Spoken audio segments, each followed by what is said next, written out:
Chris Wallace demands answers from people in power. You know, back when Republicans were in the minority, you like to call them the party of no.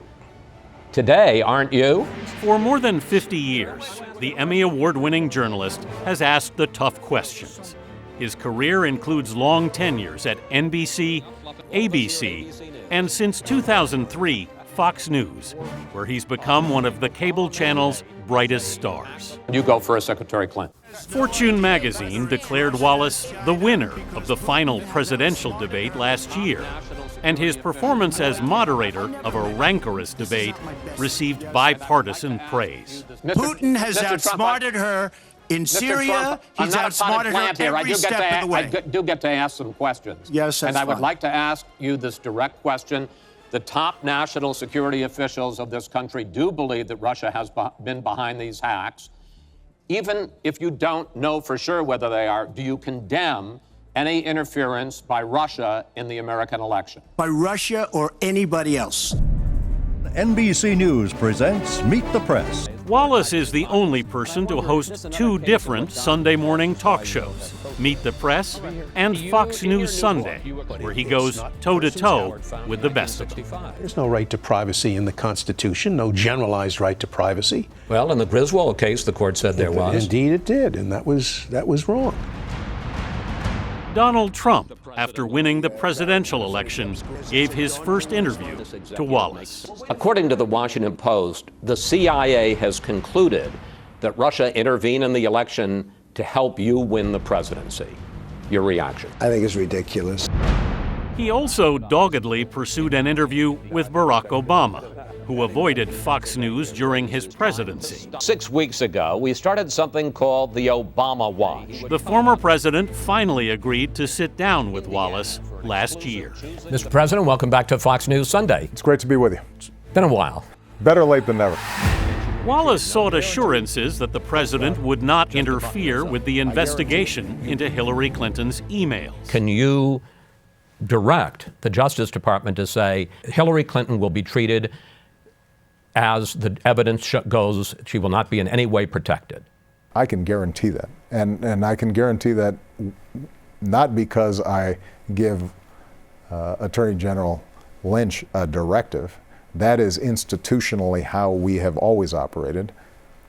I do not talk to the Attorney General about pending investigations. I do not talk to FBI directors about pending investigations. Chris Wallace has strong journalistic roots. His father was 60 Minutes heavyweight Mike Wallace.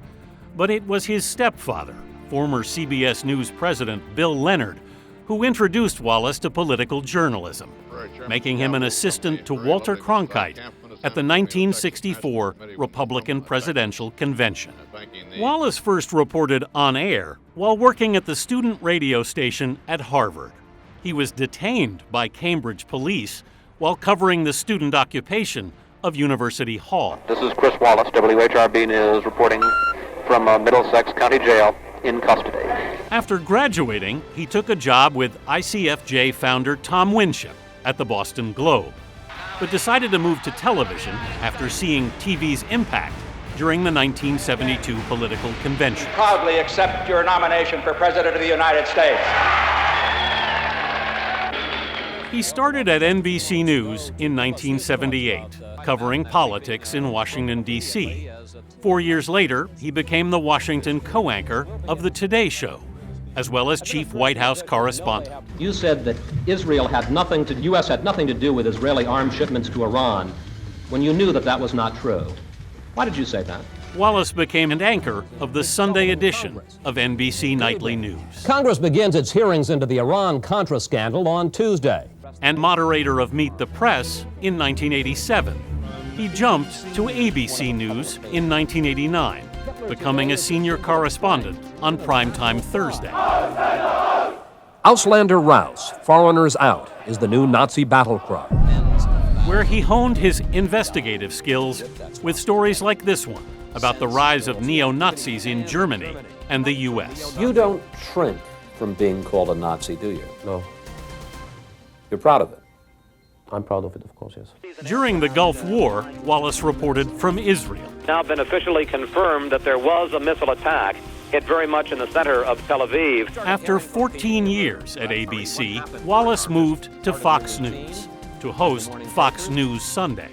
In addition to holding politicians' feet to the fire, he's talked with movie stars. Yeah, that's a good question. Mixed it up with sports icons. Oh, we're back to a pressure point again.